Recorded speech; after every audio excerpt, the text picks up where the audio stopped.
Welcome back dear student. स्वागत है आपका e lecture series law and legal environment for business के अंदर। आज हम यूनिट 3 से जो हम टॉपिक ले रहे हैं वो है नेगोशिएबल इंस्ट्रूमेंट एक्ट।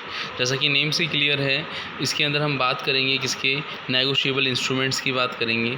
तो सबसे पहले हमें समझना होगा कि नेगोशिएबल इंस्ट्रूमेंट में जो नेगोशिएबल वर्ड है इसकी मीनिंग क्या है। तो नेगोशिएबल की मीनिंग है ट्रांसफरेबल बाय डिलीवरी और इंस्ट्रूमेंट की मीनिंग है हैंड रिटन डॉक्यूमेंट्स। अब हम यदि नेगोशिएबल इंस्ट्रूमेंट को समझना चाहें तो हम ये बोल सकते हैं कि जो आपका नेगोशिएबल इंस्ट्रूमेंट है वो इंस्ट्रूमेंट रहता है, रिटर्न इंस्ट्रूमेंट रहता है, रिटर्न डॉक्यूमेंट्स रहता है जिसकी हमने ट्रांसफ़र बाय डिलीवरी के थ्रू हम जिसको हम यूज़ में लेते हैं। तो हम यहाँ पे ये देखें तो documents of a certain type which are used in a commercial transaction monetary dealing are known as a negotiable instrument. हमें ये चीज़ समझ में आती है कि जब हम ट्रांजेक्शन्स करते हैं तो हम नेगोशिएबल इंस्ट्रूमेंट्स जो रहता है अब नेगोशिएबल का मतलब है ट्रांसफरेबल बाय डिलीवरी और इंस्ट्रूमेंट का मतलब है रिटर्न डॉक्यूमेंट्स। तो जब हम रिटर्न डॉक्यूमेंट्स को ट्रांसफ़र बाय डिलीवरी कि किसी ट्रांजेक्शन्स के सपोर्ट में हम यूज़ में करते हैं तो उसको नेगोशिएबल इंस्ट्रूमेंट्स बोलते हैं। तो यहाँ पे हम ये देखें कि जो आपका एक्ट है नेगोशिएबल इंस्ट्रूमेंट एक्ट 1881, उसकी जो सेक्शन 13 सब सेक्शन 1 है उसके अंदर हमें बता रखा है नेगोशिएबल इंस्ट्रूमेंट्स के अंदर हम किसको इंक्लूड करते हैं। हम प्रोमिसरी नोट्स को इंक्लूड करते हैं, हम बिल ऑफ एक्सचेंज को इंक्लूड करते हैं, हम चेक को इंक्लूड करते हैं। अब नेगोशिएबल इंस्ट्रूमेंट्स की यदि हम बात करें, essential feature of negotiable instruments की यदि हम बात करें तो उसके अंदर हम देखते हैं कि नेगोशिएबल इंस्ट्रूमेंट क्या होना चाहिए, राइटिंग में होना चाहिए। राइटिंग का मतलब ये हुआ कि वो टाइप भी हो सकता है, वो प्रिंट भी हो सकता है। इसके अलावा नेगोशिएबल इंस्ट्रूमेंट जो होता है वो साइन होना चाहिए मेकर या ड्रॉवर के थ्रू, ठीक है ना। वो नेगोशिएबल इंस्ट्रूमेंट यदि प्रोमिसरी नोट्स का ही पार्ट है तो यदि हम देखें तो वहाँ पे वो bill of exchange there must be promise if it is a promissory notes और ऑर्डर टू पे if it is a bill of exchange. कि प्रोमिस टू पे प्रोमिसरी नोट्स के केस में होगी और जो आपका ऑर्डर टू पे होगा वो बिल ऑफ एक्सचेंज के केस में होगा। जब हम इन दोनों में डिफरेंस समझेंगे प्रोमिसरी नोट्स और बिल ऑफ एक्सचेंज के बीच में, तो हम वहाँ पे भी यही समझेंगे कि प्रोमिसरी नोट्स जो होता है वो क्या होता है, जो आपका होता है प्रोमिस टू पे होता है, और जो बिल ऑफ एक्सचेंज होता है वो क्या होता है, ऑर्डर टू पे होता है। अब हम बात करें जो प्रोमिस या ऑर्डर है ये क्या कंडीशनल होगा, तो यहाँ पे इसका आंसर है कि नहीं, ये कंडीशनल नहीं होगा। और यदि वो कंडीशनल हमने बना रखा है तो वो नेगोशिएबल इंस्ट्रूमेंट का पार्ट नहीं होगा। तो जो प्रॉमिस या ऑर्डर होगी वो अनकंडीशनल होनी चाहिए। अब हम बात करेंगे कि जो नेगोशिएबल इंस्ट्रूमेंट्स होगा उसका पेमेंट हम कैसे करेंगे। A negotiable instrument must call for the payment in a money if promise or order is or anything the instrument is not negotiable. Instrument must not only for call for the payment in money but also for certain sum. Negotiable instrument must be payable at the time which is certain to arrive which may be payable either demand or particular time.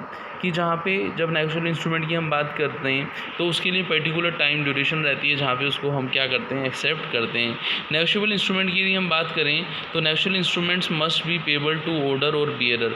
Without the word of order and bearer instrument should not be negotiable. कि जैसा कि थोड़ी देर पहले हमने बताया था कि bills होगा तो पेबल होगा, जो आपका मतलब प्रोमिस टू पे होगा या ऑर्डर टू पे होगा, वो चीज़ें ज़रूरी हैं। In case of bill of exchange or cheque the drawer must be name and describe with a reasonable certainty. जब हम बात करते हैं, जैसे मान लीजिए आपने किसी को चेक इशू किया है, फिर बिल इशू किया है, तो वहाँ पे सर्टेन होगा, वहाँ पे उस पर्सन का नेम जो है वो लिखा जाएगा, सर्टेनिटी होगा। अब हम देखेंगे जब हम नेगोशिएबल इंस्ट्रूमेंट्स को समझते हैं तो नेगोशिएबल इंस्ट्रूमेंट्स के अंदर किन किन चीज़ों को इंक्लूड करते हैं।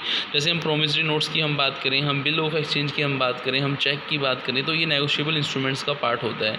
सेक्शन जो 4 है वो किसके बारे में बता रही है, प्रोमिसरी नोट्स के बारे में बता रही है। तो an instrument to be promissory note must be possess the following element. की प्रोमिसरी नोट्स के अंदर ये चीज़ें होनी ज़रूरी हैं। सबसे पहले क्या है, it must be in A writing, कि वो लिखने में लिखा होना चाहिए, ठीक है ना। सेकंड क्या है, it must contain express promise और क्लियर अंडरटेकिंग टू पे, कि वहाँ पे कोई कंडीशनल वर्ड यूज़ में नहीं लेने चाहिए, ठीक है ना। वहाँ पे एक्सप्रेस मेंशन होना चाहिए, क्लियरली मेंशन होना चाहिए कि हमें उस चीज़ को क्या करना है, पे करना है। टू प्रोमिस टू पे मस्ट बी अनकंडीशनल, कि जब हम किसी को पेमेंट कर रहे हैं तो वहाँ पे कोई कंडीशन साथ में नहीं होनी चाहिए पेमेंट्स के साथ में। जो प्रोमिसरी नोट्स होता है वो मस्ट बी साइन होना चाहिए। The maker must be certain person, वहाँ पे जो पर्सन उसका मेकर है वो सर्टेन, उसका नाम वगैरह सब चीज़ें आपकी फ़िक्स होनी चाहिए, वो अनसर्टेन नहीं होना चाहिए। सेम ऐसे ही जो दूसरी पार्टी है पे, वो भी क्या होनी चाहिए, सर्टेन होनी चाहिए। और नेगोशिएबल इंस्ट्रूमेंट के अंदर जो अमाउंट है वो भी आपका क्या होना चाहिए, सर्टेन अमाउंट होना चाहिए, ठीक है ना। उस अमाउंट में हम उस तरीके से कंडीशनल एडिशन डिलीटेशंस पॉसिबल नहीं होना चाहिए। जैसे हम देखें पेमेंट जो हम पे करना चाह रहे हैं उसके लिए एक्सप्रेस मनी है, जो करेंसी है उसके अंदर नेशन की करेंसी है वो यूज़ में होनी चाहिए। करेंसी नोट जो हैं वो आपका बैंक नोट और करेंसी नोट इसे note A promissory note with the meaning of section. तो बैंक नोट और जो आपके करेंसी नोट हैं वो हम प्रोमिसरी नोट्स की तरह हम ट्रीट नहीं करते उनको।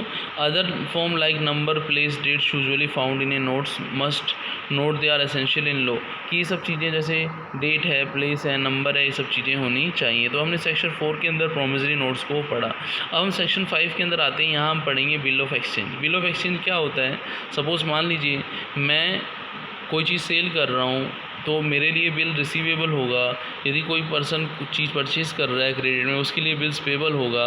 तो यहाँ पे बिल पेबल और बिल रिसीवेबल की जब हम बात करते हैं तो हम बिल ऑफ एक्सचेंज की बात करते हैं। यहाँ जब हम essential condition of bill of exchange की बात करते हैं तो सबसे पहले हम बात करते हैं कि वो राइटिंग में होना चाहिए, वो साइन होना चाहिए, वहाँ पर ड्रॉअर ड्रॉई पे जो होने चाहिए वो सर्टेन होने चाहिए, और जो अमाउंट पेबल है वो भी सर्टेन होना चाहिए कि कब उसका पेमेंट होगा। प्रॉपरली स्टैम्प होना चाहिए। एक्सप्रेस ऑर्डर टू पे होना चाहिए। जब हमने पढ़ा था कि प्रॉमिस टू पे और ऑर्डर टू पे होना चाहिए। जैसे हम देखें तो कुछ ऐसी स्थितियाँ भी आती हैं जहाँ पे ऑर्डर टू पे नहीं होता, पेमेंट टू पे नहीं होता। तो उन चीज़ों को हम डिस्कस करेंगे आगे जब 1 बाय 1 इनको हम समझेंगे। यहाँ पे हम डिफरेंस समझ लेते हैं। फर्स्ट हमने बिल ऑफ एक्सचेंज पढ़ा। अभी हमने जो पढ़ा है बिल ऑफ एक्सचेंज, उससे पहले हमने प्रोमिसरी नोट्स पढ़ा था। तो promissory notes bill of exchange में हम डिफरेंस देखें तो सबसे पहले डिफरेंस आता है नंबर ऑफ पार्टी का। जैसे प्रोमिसरी नोट्स के अंदर 2 पार्टी होती हैं, मेकर और पेई, ठीक है, इसको डेटर और क्रेडिटर बोलते हैं। ऐसे बिल ऑफ एक्सचेंज के अंदर एक पार्टी और ऐड हो जाती है, जैसे ड्रॉअर, ड्रॉई और पेई, ठीक है ना, राइटर, एक्सेप्टर और पेई। इस तरीके से 3 पार्टी होती हैं बिल ऑफ एक्सचेंज की। पेमेंट की हम बात करें कि promissory note can not be made payable at the maker himself, while bill of exchange drawer and पेई और ड्रॉई और पेई में द सेम पर्सन, कि वहाँ पे जो पर्सन है वो सेम हो सकता है, ठीक है ना। किसके केस में? बिल ऑफ एक्सचेंज के केस में। प्रोमिसरी नोट्स के केस में वो आपका पर्सन नहीं हो सकता। फिर हम बात करें अनकंडीशनल प्रोमिस। जब हमने प्रोमिसरी नोट्स पढ़ा था तो हमने कहा था कि नोट्स में unconditional promise by maker to pay the payee जो है, हिज ऑर्डर जो है, वो आपका इन द केस ऑफ क्या है आपका प्रोमिसरी नोट्स में आप दे सकते हो। लेकिन आपका बिल ऑफ एक्सचेंज के केस में जो रहेगा वो unconditional order to the drawee जो रहेगा, pay according to the direction of the drawer रहेगा, वो उसमें अनकंडीशनल प्रोमिस होगा। फिर हम बात करेंगे प्रीरियर एक्सेप्टेंस। जैसे हम बात करें कि जो आपका प्रोमिसरी नोट्स है और बिल ऑफ एक्सचेंज है, उसमें बिल ऑफ एक्सचेंज को प्री मतलब पहले उसको लिखा जाएगा, फिर उसकी एक्सेप्टेंस दी जाएगी। तो जो एक्सेप्टेंस की प्रीरियर एक्सेप्टेंस की नेसेसिटी वो बिल ऑफ एक्सचेंज के केस में है, जबकि प्रोमिसरी नोट्स के केस में आपकी बिल ऑफ एक्सचेंज जो है विदाउट प्रीरियर एक्सेप्टेंस क्या यूज़ में लिए जाते हैं। हम बात करें लाइबिलिटी की, हम बात करें, एक तो लाइबिलिटी होती है प्राइमरी और एक लाइबिलिटी होती है एब्सोल्यूट। तो लाइबिलिटी ऑफ मेकर जो रहती है प्रोमिसरी नोट के केस में प्राइमरी होती है। लाइबिलिटी ऑफ ड्रॉअर जो रहती है वो आपकी इन द केस ऑफ आपका कौन सा है, बिल ऑफ एक्सचेंज, वो क्या होती है, सेकेंडरी होती है। रिलेशन की यदि हम बात करें तो मेकर जो रहता है प्रोमिसरी नोट्स का वो इमीडिएट रिलेशन विद पेई रखता है, जबकि ड्रॉअर जो रहता है बिल ऑफ एक्सचेंज के केस में वो इमीडिएट रिलेशन विद एक्सेप्टर रखता है, वो पे के साथ रिलेशन नहीं रखता है। प्रोटेस्ट फॉर डिसऑनर की हम बात करें तो प्रोटेस्ट ऑफ डिसऑनर के केस में हम देखें कि फॉरेन बिल ऑफ एक्सचेंज जो प्रोटेस्ट है फॉर डिसऑनर के लिए होते हैं, वहाँ पे एज़ पर लॉ जो है उनका प्रोटेस्ट फॉर डिसऑनर होता है, जबकि प्रोमिसरी नोट्स के केस में ऐसा नहीं होता। नोटिस ऑफ डिसऑनर की यदि हम बात करें तो बिल ऑफ एक्सचेंज यदि डिसऑनर होता है तो उसका जो नोटिस है वो गिवन बाय द आपका होल्डर ऑफ द ड्रॉअर दिया जाना चाहिए, जबकि आपका इन केस ऑफ आपका प्रोमिसरी नोट्स की ज़रूरी नहीं है। अब हम बिल के क्लासिफिकेशन देखते हैं। इनलैंड बिल, फॉरेन, जो डोमेस्टिक में हम यूज़ में लेते हैं वो आपके इनलैंड बिल कहलाते हैं, जो हम फॉरेन करेंसी के साथ यूज़ में लेते हैं वो आपके फॉरेन बैंक कहलाते हैं। यहाँ पे हम देख लेते हैं अदर टाइप जो हैं टाइम या डिमांड बिल की। टाइम बिल वो रहते हैं जो बिल पेबल हैं आफ्टर फिक्स टाइम, उनको टाइम बिल कहते हैं, और डिमांड बिल वो रहते हैं जो बिल पेबल हैं आफ्टर साइट या डिमांड, उनको हम क्या बोलते हैं, डिमांड बिल बोलते हैं।